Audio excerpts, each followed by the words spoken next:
Hello, everybody, and welcome to the Numbers Game Injury and latest news podcast. As always, with Mr. Ben Dinnery here on a Friday afternoon. And I have to say, it's a little bit nicer this Friday because we're not working up to a deadline. The deadline is tomorrow. It's the usual early kickoff, 12:30. How does that make you feel, Ben? Does that give you a bit more leeway, or is this Friday actually very crazy? Always better to have a little bit of breathing space between predicted lineups and press conferences and then the FPL deadline. So it's good in that respect, but we've had 16 press conferences. I say 16, there were 16 scheduled. Thomas Frank is actually just speaking right now. We're about an hour, almost an hour and 30 minutes past his initial scheduled time. The reports that is possibly transfer related, although I believe he's non-committal on any new bodies coming through the door.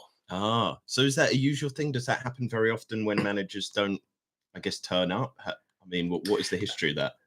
Yeah, I mean, the club did announce that there would be a slight delay, and we do on occasions see managers overrun on training sessions, particularly if they're scheduled for the afternoon. But for the most part, barring the odd sort of minute here and there, most managers are pretty good and like to get things underway as promised at the right time. And I guess we'll be talking about transfers as well, because there's news, obviously, with Newcastle's new signing, and there might be news about that potential Tottenham one there. But let's start off, as usual, alphabetically with Bournemouth FC. So we're on the Premier Injuries website as well, just to remind people, it is the best place for the injury news. And do as well put in your questions if you have any about the weekend. But yes, starting off with AFC Bournemouth, what is the latest from the team there? Is there any new updates that people need to be aware of? Yeah, generally in terms of fitness-wise, injury-wise, Andoni Areola's dealing with a pretty much a healthy squad. Enes Ünal is a long-term ACL injury, so we know that he isn't ready. But good news, the League Cup matches were played midweek. That afforded an opportunity for the likes of Justin Kluivert and Christie, both to get some minutes under their belt. They did miss or they had a disrupted pre-season, so they were lacking in that department. And while they're not back up to 100%, they're certainly in a better place, and they will be pushing for a start in 90 minutes after that international break that's coming up. So let's turn our attention to Arsenal then. And obviously, this is arguably the biggest game of the weekend, maybe one of the biggest games of the season. It's Arsenal versus Liverpool. So I guess maybe before we get into the injury news, or maybe you can, put the injury news in with that one. What are your thoughts and feelings ahead of that one? Because, obviously I'm an Arsenal fan, full disclosure to everybody. I'm quite excited for this one because I think Liverpool haven't started the season too strongly, that they seem to have a few issues. Do you think that this is a good time, especially going on the back of what I felt was very unlucky for your boys last weekend with the outcome of that game there? My questions over the red card as well, but we'll move on from that. Yeah, do you think this is a good time now for Arsenal actually to play Liverpool? Yeah, I mean, touching upon what you said, hugely disappointing.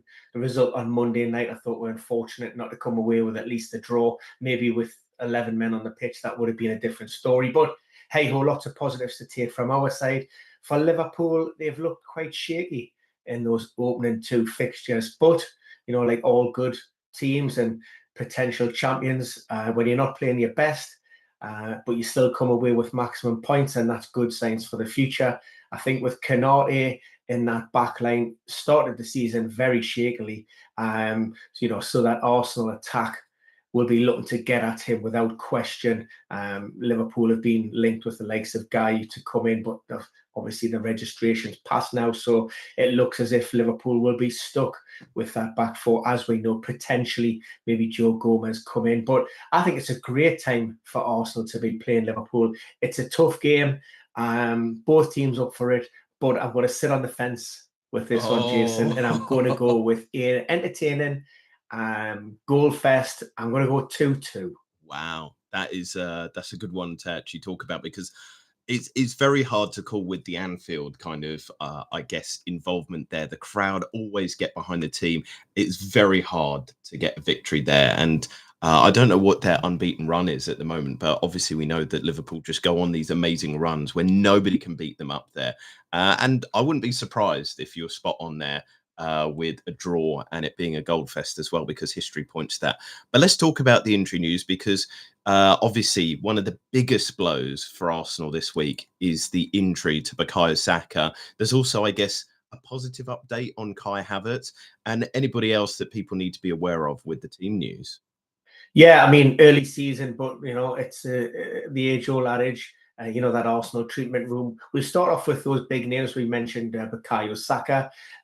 Fortunately, that doesn't look as serious as that previous hamstring injury, the one that's set back, a matter of months would require surgery. So there's certainly no operations needed here. We're probably looking at around about a month.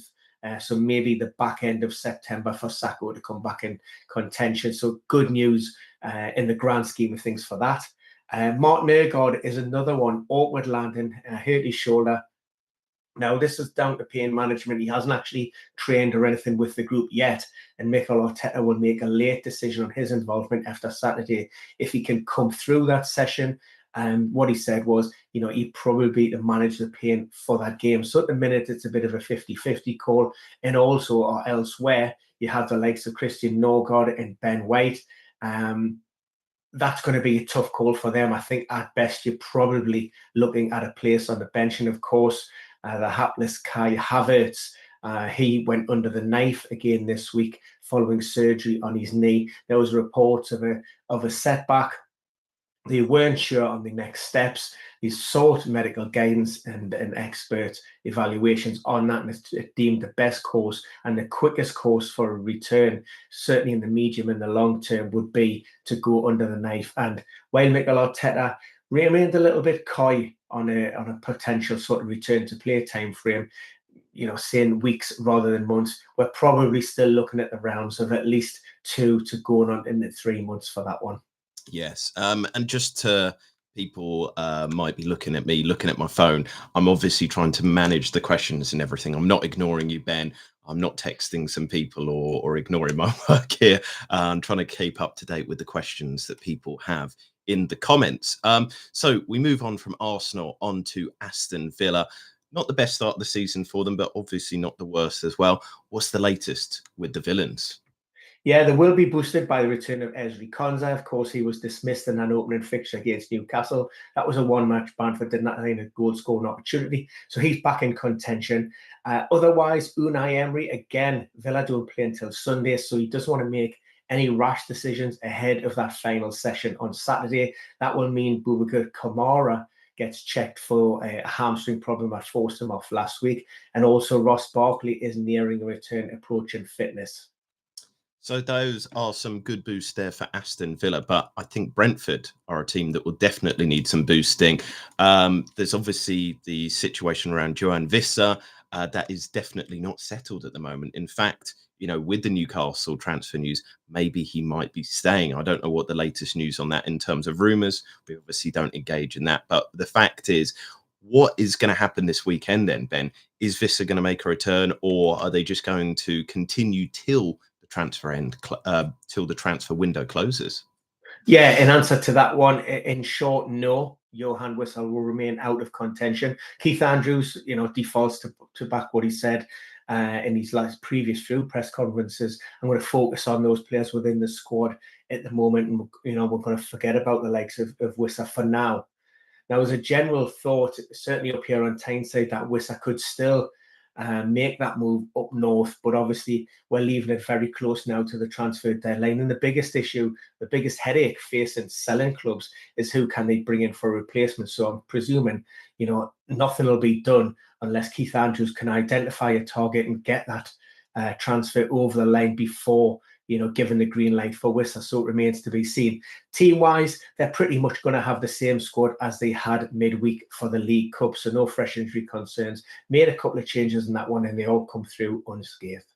Would that make you a bit concerned, though? Because obviously, if you're a Brentford fan, obviously, although as a Newcastle fan, you might be concerned as well because they're playing Sunderland this weekend away up there. The fact that the team will be unchanged, they might come into it a little bit fatigued. Do you think that's something that people need to be worried about? And maybe, Brentford might once again fall foul and Sunderland might break the odds and get a victory at home once again. Yeah, I mean, it's a big game for Sunderland. They will certainly be looking at these fixtures on their home turf as being, games that they'll be looking to win, possibly teams in and around them come the end of the season. They will be buoyed by that win over West Ham on the opening weekend. Obviously disappointed with the trip to Turf Moor. With regards to the Carabao Cup fixtures midweek, both teams were heavily rotated and there's been lots of recovery time and we're still early season. So if we're talking about fatigue, then it's certainly not a contributing factor in reality at this stage of the season. So I would expect players to be pretty fresh with regards to that. And, both, but particularly Sunderland are carrying a fairly big squad. In Brentford, they're coming back with back-to-back wins now. So that'll be a boost in the confidence for them. Yes, indeed. So let's move on to Brighton. Again, what is the latest there? Because last week they were suffering because of a lack of goals from there. We saw kind of Welbeck fluff his lines. They didn't put the opportunities away and they're underperforming on their XG, which is very worrying for the team there.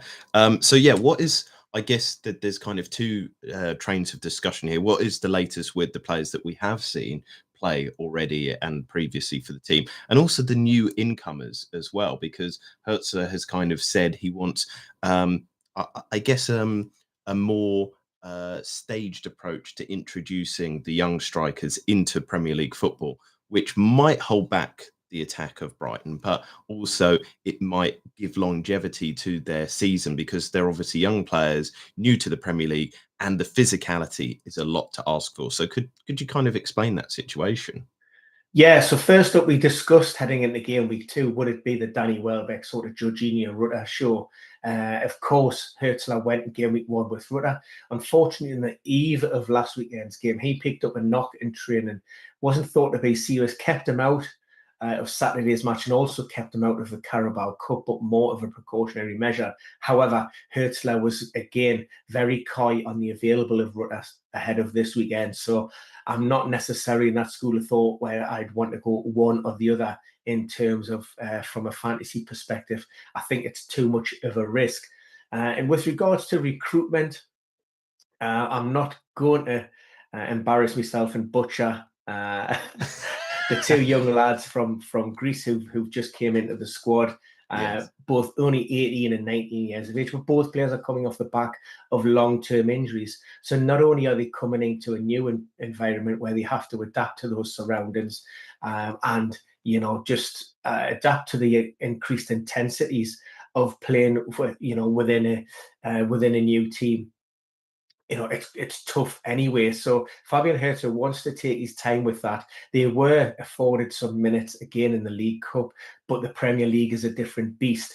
Brighton are coming off the back. I think it was a 6-0 away victory in the Cup. So, it was a very good and solid performance. Yes, you would expect them to win, but you only have to look at Manchester United and what happened down at Grimsby to know that there's a potential banana skin around every corner. So Brighton done really well. And yeah, I still expect the likes of Welbeck and Rutter to lead that Seagulls front line for the majority of the season, barring injury, of course. We also have a question from GV here. He says, will De Coopier start this weekend in game week 3? I hope so. He's in my fantasy lineup. He's a great attacking option. Although, yes, Brighton haven't been necessarily very solid at the back, but he's certainly a player that I have earmarked for that starting 11. And I hope that I haven't butchered his name as well. We have a tendency to do that, Ben, don't we? But on to Burnley. And, there's obviously a mixed start to the season for them as well. They obviously had a fabulous win against Sunderland. But obviously, game week 1, they lost 5-0 to Tottenham. It will be a stern test for them against Manchester United. But is this a good time for them to be playing Manchester United as well? Again, with all the discussions about managerial, or is it the kind of new start to season, new signing bounce, will they struggle?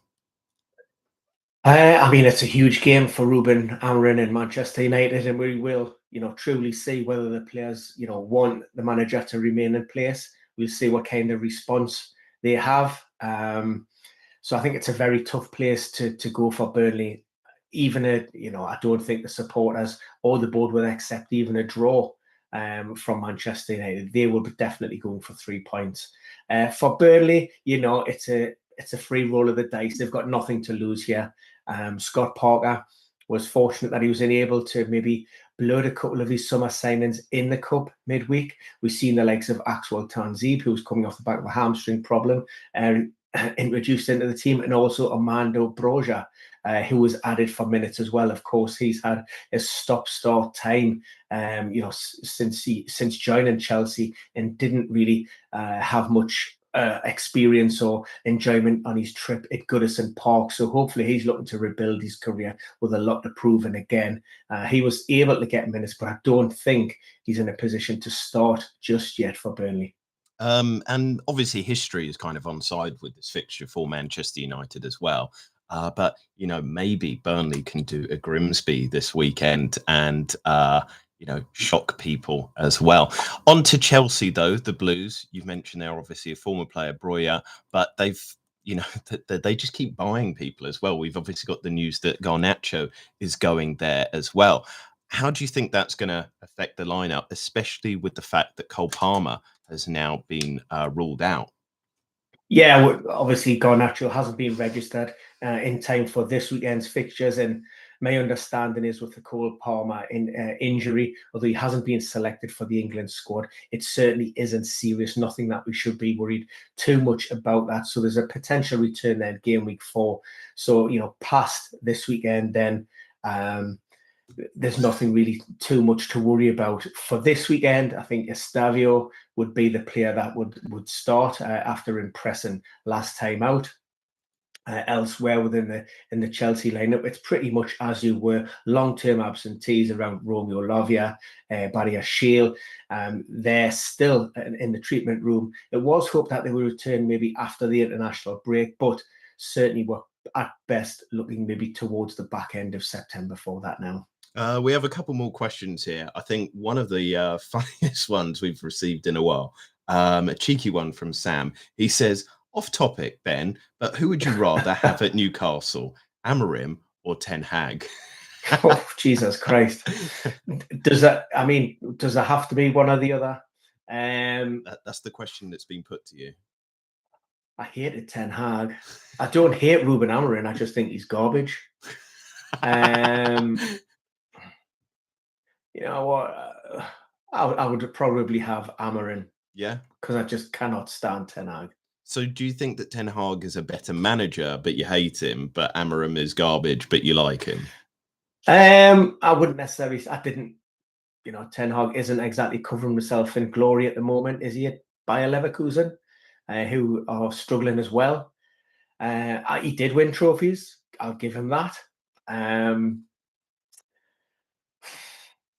Let's give Ruben Amorim a little bit of time. We've also gone back so quickly to Burnley with a question here. How many will they concede? Again, some good questions, quite funny ones here. How many will they concede, Burnley? But also a more serious one is, what kind of formation do you expect them to set up in?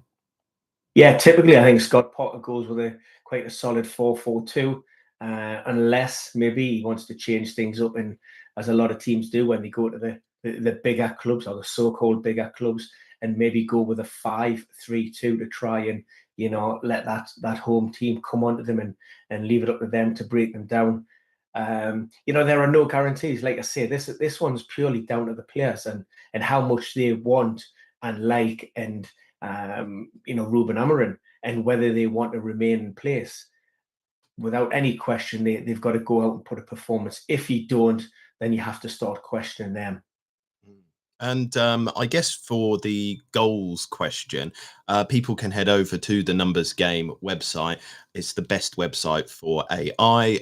It's called a lot of the recent shock results over there, but it's also great at deciding how many goals will be scored per game. So just check that out over there. I can quickly have a fiddle and maybe whilst you kind of answer some other questions, Ben, with looking at the over 2.5 goal odds. But on the question of Chelsea, we have a question of so this person is talking about Palmer to Enzo or Barnes. So who do you think is going to do better in terms of game week 3 and an output? Because obviously we haven't got there yet, but Newcastle are playing Leeds. But there's obviously loads of issues with Newcastle with players being out. Chelsea seemed to be attacking a lot, but didn't score against a really good Crystal Palace defense. There's loads of if, buts, and maybes. Which of those two do you like more, Enzo Fernandez or obviously Harvey Barnes from Newcastle? I do like Harvey Barnes, of course. Probably hasn't recaptured the form when he had that purple patch towards the sort of back end of last season where he was absolutely fantastic. The absence of Anthony Gordon and an experienced, recognised striker, of course, is a concern. We would assume that Will Osula will lead that Newcastle attack, and to be honest, he's a little bit of an unknown quantity. Eddie Howe said he's learned and progressed a lot over the last 12 months. I actually thought he looked fairly decent when he was coming on as a sub last year and when he started in the FA Cup and domestic cup competitions. And of course, if he does start, then that'll be just reward for his goal against Liverpool on Monday night. But it's going to be a tough place to go down at Leeds. Of course, the home crowd will be pumped for this one. They won that opener against Everton, so they will be looking to make it back-to-back wins. If I was fixture-wise and form, you would have to look at Chelsea in terms of their recent record and also how well they do against Fulham. And that's an early kickoff. Do I see Enzo outscoring Harvey Barnes? I think the potential for Chelsea to score more goals than Newcastle, that probably just edges it in this fixture. Longer term, Harvey Barnes would probably be my pick. Although, again, that depends on any incoming players and or injuries and or the situation with Alexander Isak. Yes. Now let's move on to Crystal Palace, and they've obviously lost their talisman in Eberechi Eze, but they seem to be doing some transfer market business. Ben, can you clear up if they've made those signings? Because I think they were going to get a midfielder, a really good one from Villarreal. Is it Yeri Porro? Am I correct with that? I'm not a transfer guy, Jason. Come on. Yeah, do you know what? I did. There has been some news. I understand he is either very close or he's having his medical. That one is expected to get over the line. But again, I don't think we're in line for purposes to be signed ahead of the registration for game week 3. So with regards to personnel, the Palace should be pretty much as you were for Thursday night in Fredrikstad in the Europa Conference League. The only addition that you could possibly see would be Will Hughes, who missed out. He was rested, and a late decision will be made on the midfielder. We've had somebody usefully correct me as well, as we always have on here. Jeremy Pino, not Jeremy Porro. There you go. So just going back there as well, we did actually have a question about Crystal Palace as well. I guess you kind of answered it a little bit earlier as well with your talks about Brentford midweek games. It was suggested that Villa will beat Palace because they are tired and leggy. You've kind of said it at the start of the season that doesn't really matter too much. Villa might win for other reasons, though. What do you think on that? Yeah, I mean, with the two teams I referenced before actually played their Carabao Cup fixtures on Tuesday night.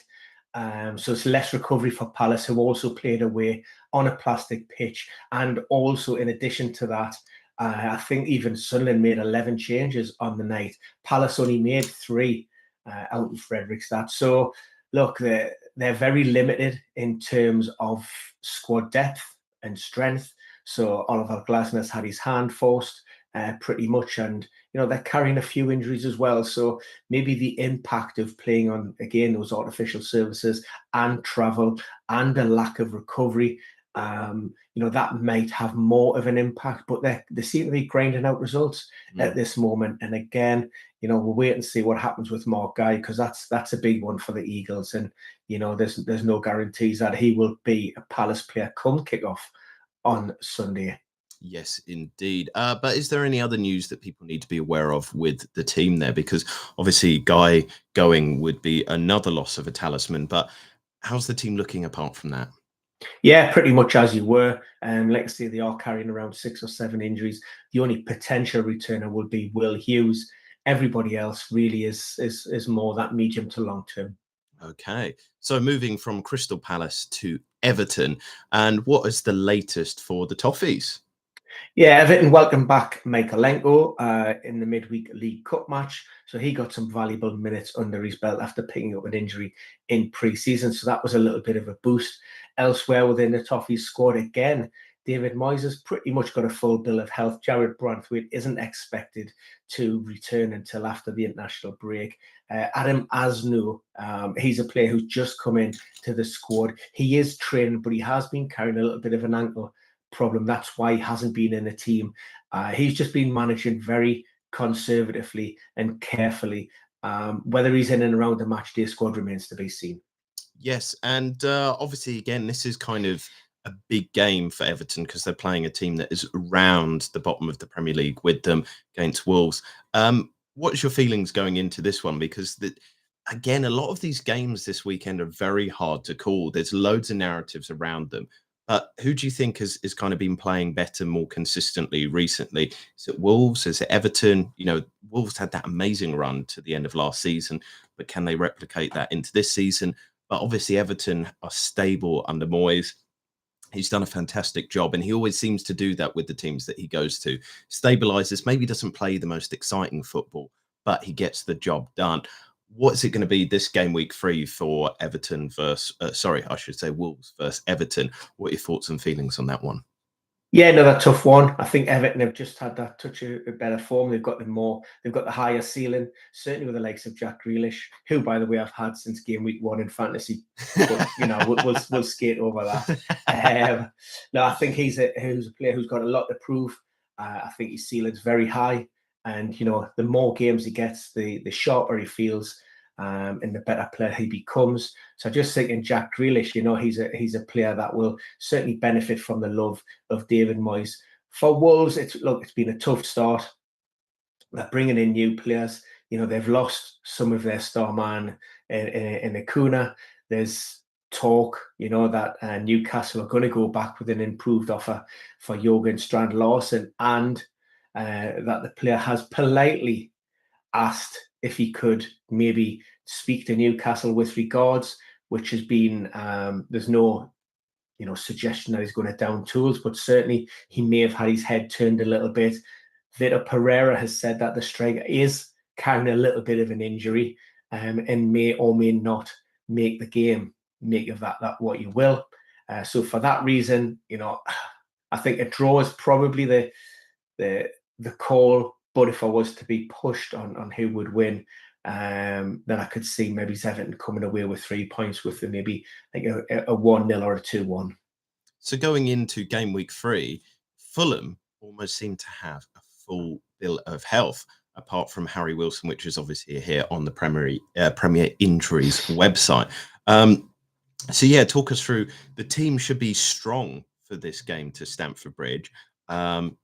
Just talk us around that, because there's also discussions maybe about not about players and absentees there, but also about managerial discussions, because there seems to be murmurings of discontent. I don't know if you know much more about that, Ben.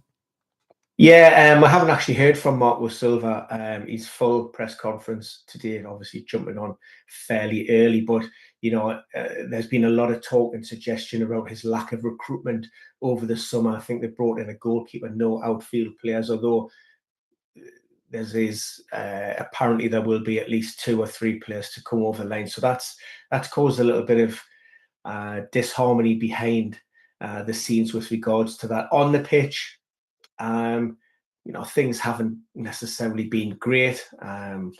Treatment rooms wise, the squad are relatively fit. Harry Wilson picked up a knock in the Carabao Cup. He's touch and go, but he hasn't been starting in the league anyway up to this point. So there won't be a major disruption to that starting 11. I suppose the 2 players who could potentially sort of impact on that starting line. We did see Ryan Sessegnon return to the 11 last weekend.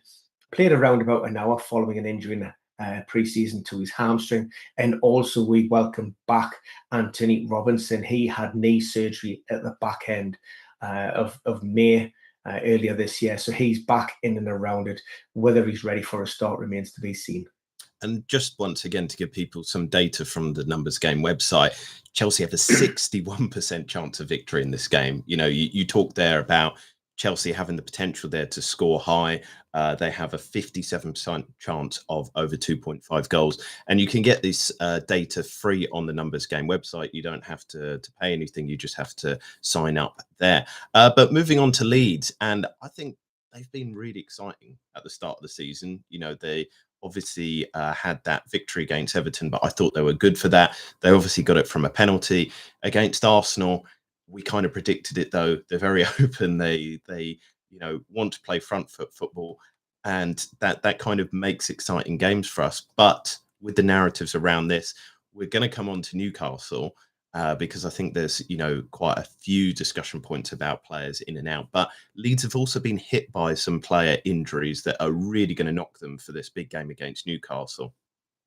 Yeah, 2 big players. We were aware of the injury to Ethan Ampadu, the skipper. That was an MCL injury. That's going to put him out certainly until mid to late September. But then we also had the news that Tanaka picked up another MCL injury against Arsenal last weekend, and that could be a little bit more severe. So again, we could be looking maybe back end of September, maybe going into October. We just need to see how that one settles down. So that's 2 big players in midfield. However, their loss could be the gain of former Magpie Sean Longstaff to come into that midfield.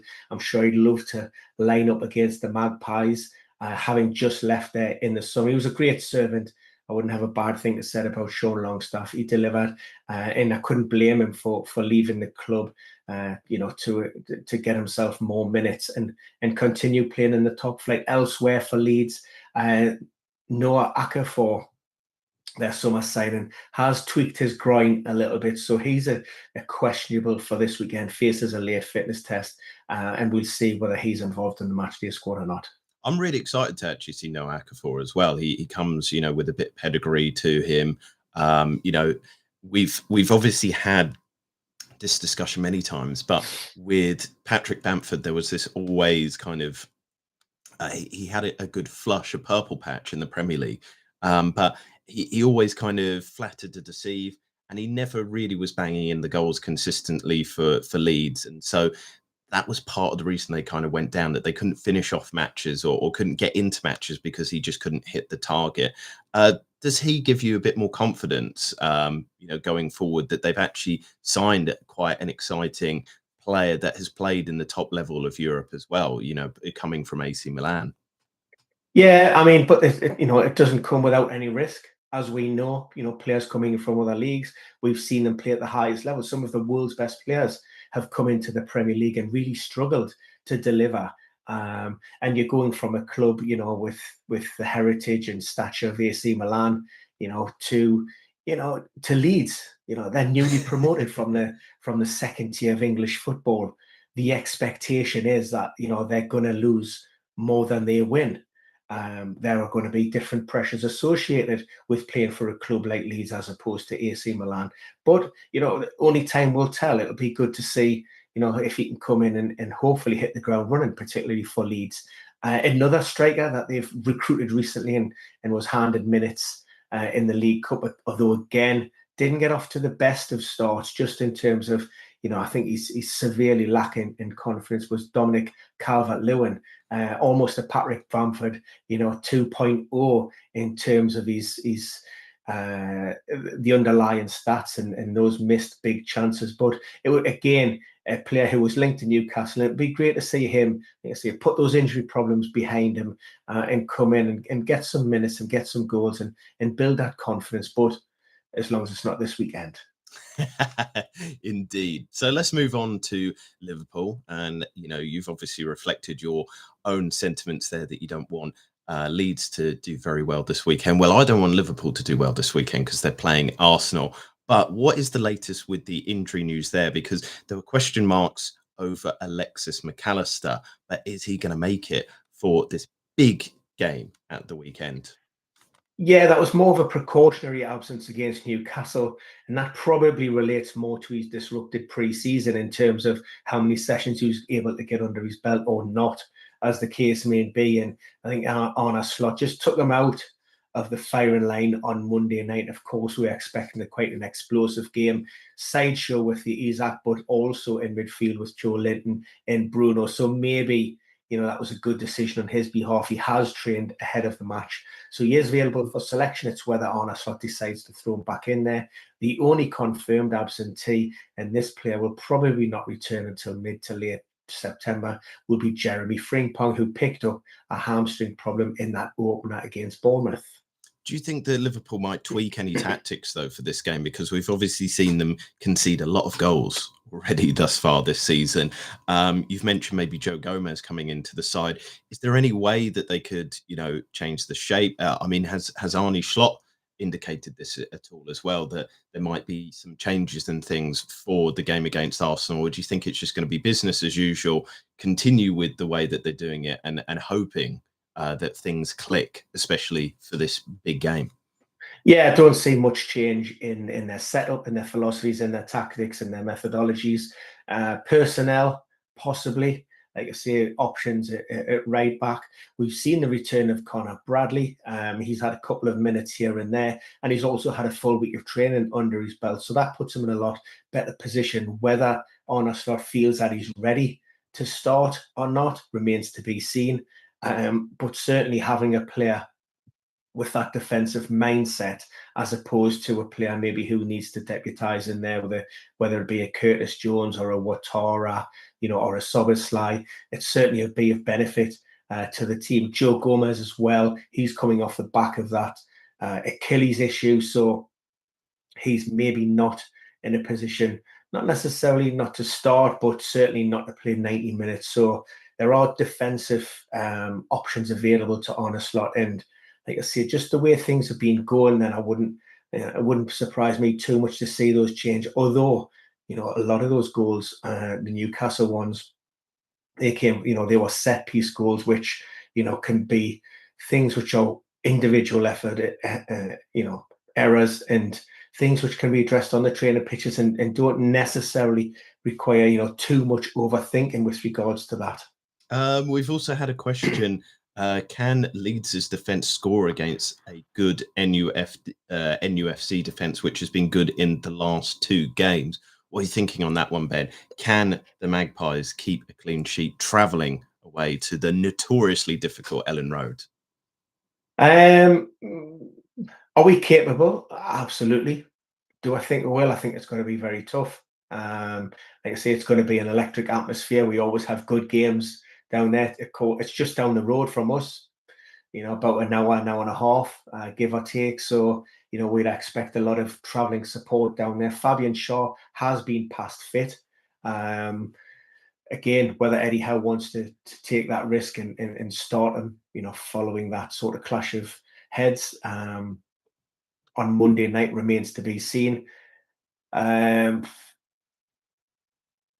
I would love to see a clean sheet, but again, I think we might come away with 3 points, but I think it could be both teams to score and a Newcastle win. So maybe 2-1 or 3-1. Okay. The data kind of backs that as well. Both teams to score is over 53% there. And I just wanted to hear you say it maybe again. Would you love it? I would love it if we beat them. Just getting echoes there from good Premier League past. Let's go on to Manchester City, though. The injuries seem to be piling up a little bit with them. They obviously had the very underside output last weekend against Tottenham. Is there positive news for the citizens, though? Yeah, positive news with regards to Dinnery. That was more of a precautionary withdrawal. So again, we did hear from the national team boss, who has included him for the upcoming internationals, said that he was back on the training pitches and he would be involved. That was confirmed by Pep. The other big question mark is who will start in goal this weekend. Of course, James Trafford contributed to that, to that defeat against Tottenham, and whether he decides to stick with Trafford or bring Edison in again remains to be seen. He said he won't make that decision until Saturday. Wow. So that's kind of leaving it late, isn't it? And so, just kind of the latest maybe on Guardiola as well. He's going to be coming back after the international break, isn't he? Yeah, that's the assumption. Again, Pep very guarded with regards to update on all of his other players. The only one that he did sort of reference briefly, and this was more in relation to Savinho and his future, and being heavily linked with the move away. His expectation is that he would remain at the club and hopefully return after the international break. We think that's going to be the case with the likes of the majority of those other City players who are currently sidelined. And this fixture always seems to go well for Manchester City as well. They have a fantastic history against Brighton. They're also projected for a 53% chance of victory, again on the Numbers Game website there. But seeing how they played against Tottenham, seeing how we know how good Fabian Hertzler is as a manager, do you think this one isn't as cut and dry as that? I wouldn't have a lot of confidence back in City. We've seen on that opening weekend the performance against Wolves, and we thought, well, is this the City that we all know and love, and are they standing up again? And then we've seen those maybe inconsistencies creep back in against Tottenham, although Tottenham do have a good recent record there. Pep will be hoping it's just a little blip. We shall see, but it's certainly not a game that I would be looking to back heavily with any major confidence in City, because I think Brighton are one of those teams that are capable, more than capable on their day, of getting a result against anybody. And looking at that game against Wolves as well, I'm sure you saw it as well. There were opportunities there. Wolves could have flipped the narrative and scored a goal early on. They had the opportunities there. Again, maybe like other clubs who just don't have that striker to put the ball into the back of the net. Reminiscent of Brighton actually. If they had that player that could have done that, it could have been a whole different story, and it could have been two unsavory results for them. So, kind of continuing with the news here, Manchester United, as we talked about, they're playing against Burnley. What is the latest for them, though? Is it pretty good news for them? Yeah, Lica Martinez, long-term knee injury, maybe back end of October going into November. Mazraoui is a player who's now just finishing off his time with the medical department, the sports scientist, and he should step up his training during the international break and be in and around the first team squad from game week 4 onwards. Other than that, we're pretty much as you were with regards to a goalkeeping situation and what happens after the debacle of the League Cup. Oh, Well, yes. again, we'll wait and watch with bated breath. And kind of looking at how Manchester United played and also drilling down into the data, what are your thoughts on, the start of the season? Have they been unlucky, maybe the strikers and Burmo especially, to not get a little bit more so far?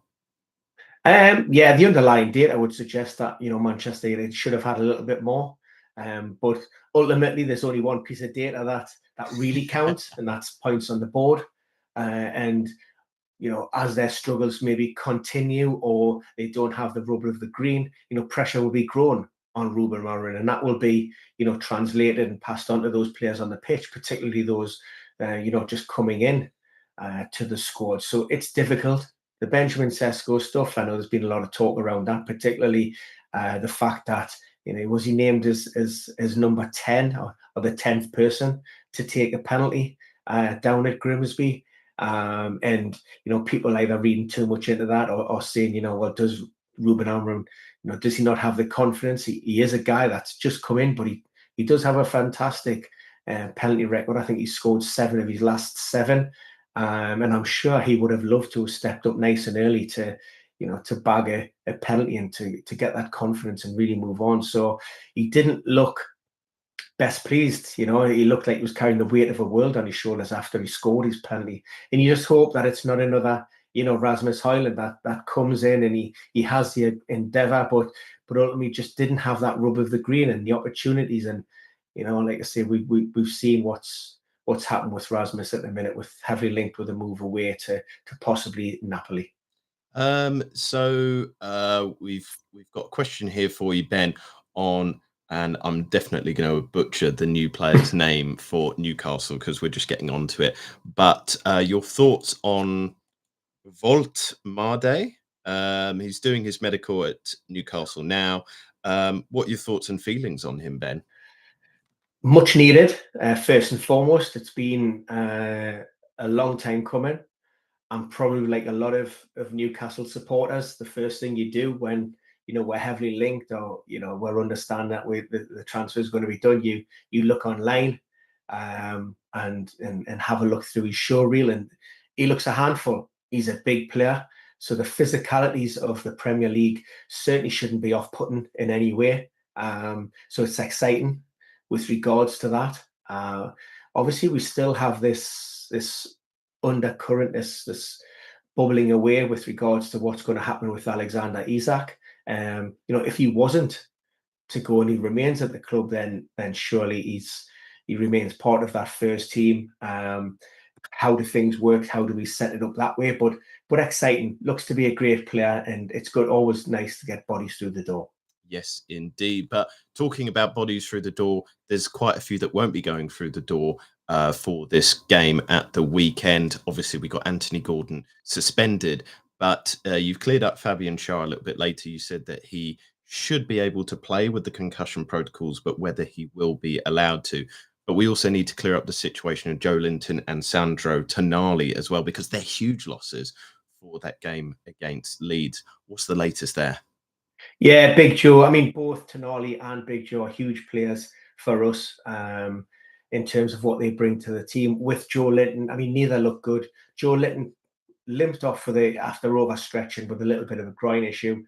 The expectation is it's maybe not as serious as first thought, so maybe around that 2 to sort of 3 week mark, possibly game week 4, game week 5.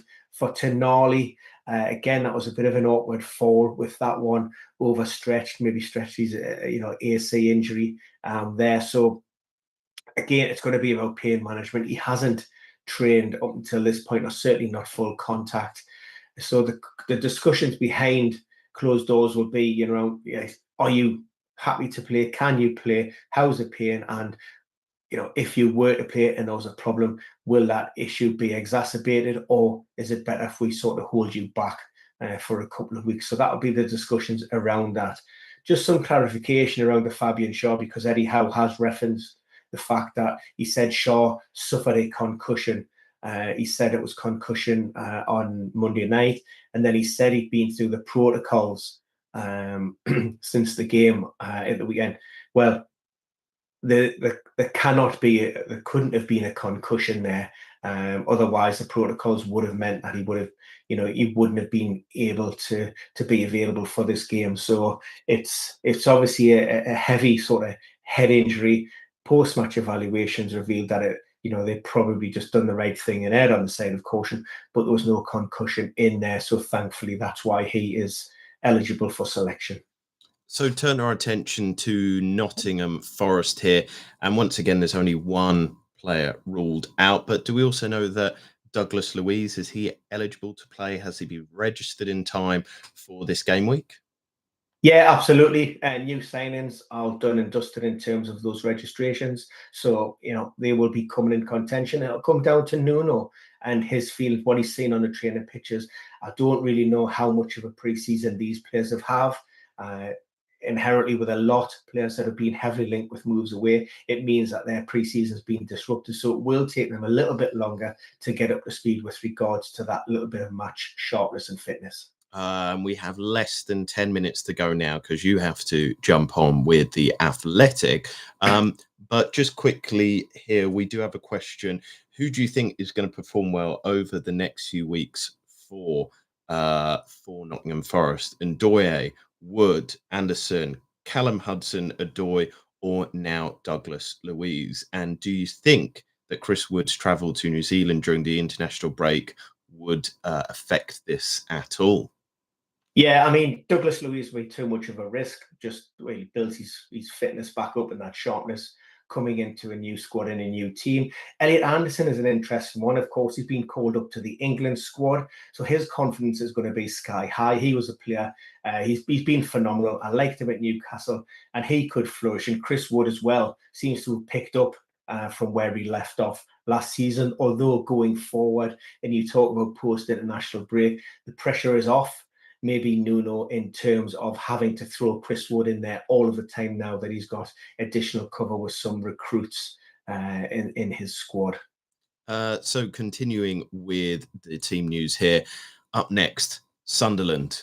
What is the latest there? Because there seems to be quite a few on the injury list. Obviously, Daniel Ballard is a big loss for them after his goal scoring antics as well. But yeah, what is the latest there for the Black Cats? Yeah, they certainly do have a fairly extensive injury list, but none of those are relatively new. Ballard was on the, I think it was the opening weekend. Oh, no, sorry, at Turf Moor. So he's out. But the squad will be pretty much as you were with regards to their midweek. Most of or the majority, around 4, possibly 5 players are due back after the international break. Regis Labrie is carrying a fairly big squad and says that he's still got at least 15 or 16 possible starters. So that's good news for them. Granit Xhaka as well has come in and he's been exceptional for the Black Cats. So just a nod to one of your former players, Jason. Oh, yes, indeed. I was just going to say, I thought you were about to say 15 or 16 more signings because they've been quite busy in the transfer market. Moving it on to Tottenham, though, and they have been hit once again by injuries. What is the latest for Spurs? Well, the very latest, very latest, we're not sure because Thomas Frank was actually talking just as we started. But my understanding was Destiny Udogie had trained ahead of game week 2, but he was held back just to get another week's worth of training under his legs. Basuma was one that was watching out for. Not sure if he's going to be in and around it, although the likes of Palina, who are coming to the side, have been taking all the accolades and man of match performance last time out. So it's pretty much, those are the two sort of main talking points from that Tottenham squad. Yes. And just continuing on to West Ham, and even with the injuries aside, which they don't seem to have very many at the moment, they just can't catch a break. They've been so poor. So what is the latest injury news? Is that going to affect them, or should they have no excuses once again to be losing and playing as poorly as they're doing? Yeah, no real excuses in terms of personnel. We know that Somerville has been out for a fairly extensive period of that hamstring issue. Luis Guerrero, he suffered a clavicle fracture, broken collarbone on the eve of the new campaign. That's kept him out.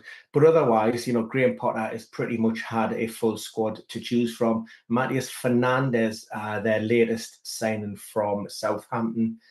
I am not sure. I think he could have potentially been registered in time, but I'm not 100% sure on that one. Okay, so we have 2 quick questions here for you, Ben. Solanke, is it a good time for him? With very good fixtures coming up on the horizon, just to remind people. Bournemouth next, which I think will be difficult for Tottenham, but they are at home. But then West Ham, Brighton, Wolves, Leeds, and then Aston Villa in game week 8, which is obviously another difficult one. But sandwiched in between there, those are some leaky defences there. Do you expect him to keep his place, or do you think that Richarlison, starting the season fairly promisingly, means that he might also be in and about? Is his minutes guaranteed going forward, Ben? I mean, Richarlison has been the preferred option for Thomas Frank in the first 2 weeks, and the way he's played, it's easy to see why. So I don't, for me, Dominic Solanke isn't a player that I'd be leaning towards. In fact, it would be Richarlison is the player that I'd be likely to plumb for over those fixtures, because I just see him as a better chance of starting. And with his goals and his assists in those opening fixtures, then there's nothing to see why that would change over the next few game weeks. We've got another question about Newcastle. How likely is it that Miley starts for you? Lewis Miley, he is an option, definitely. I think it could probably. There are a few ways that Eddie Howe could go. Jacob Ramsey is another player who could come into that team. Miley, a lot will depend on the fitness of Sandro Tonali, and whether he's past fit or not. Like I say, I still think there's maybe a solid chance that Tonali may have an injection and maybe he's past fit and does play down the Lennon Road. And so the last team for this weekend, and obviously we've got to be wary of time. You've got about 3 minutes left, Ben. Wolves. You've kind of talked about York Strand Larson, but just to remind people, what was the latest news there? Yeah, small injury, as referenced by Vitor Pereira. So he's going to have a late fitness test, scored 2 midweek. We also see Totti Gomez back in the squad. He was sent off last weekend, but he served that 1-match ban in the cup midweek, so he will be in and around that starting 11 again. Otherwise, the only other one was Kieva Hoover, who picked up a little bit of a knee problem last time, but understand that it was nothing too serious. There was nothing in this press conference with regards to an update on that. But post-match last week, Pereira said that, again, it wasn't very serious and that he should be okay, so he could be past fit. Well, there you go. That is all the latest news there from Mr. Dinnery himself. We just hope that helps you with Game Week 3, however you're interacting with it. And just to remind you once again, hit that subscribe button, share the video, you can comment as well, but we'll try our utmost to maybe answer them next week. Well, we won't be on next week, will we? Because it's international. After the break, Jason. After the break. I'm signing you up to extra things here. But as always, thank you so much for tuning in. We will see you again very soon. But for now, just have the best of luck with Game Week 3. And we will see you in a little bit. There.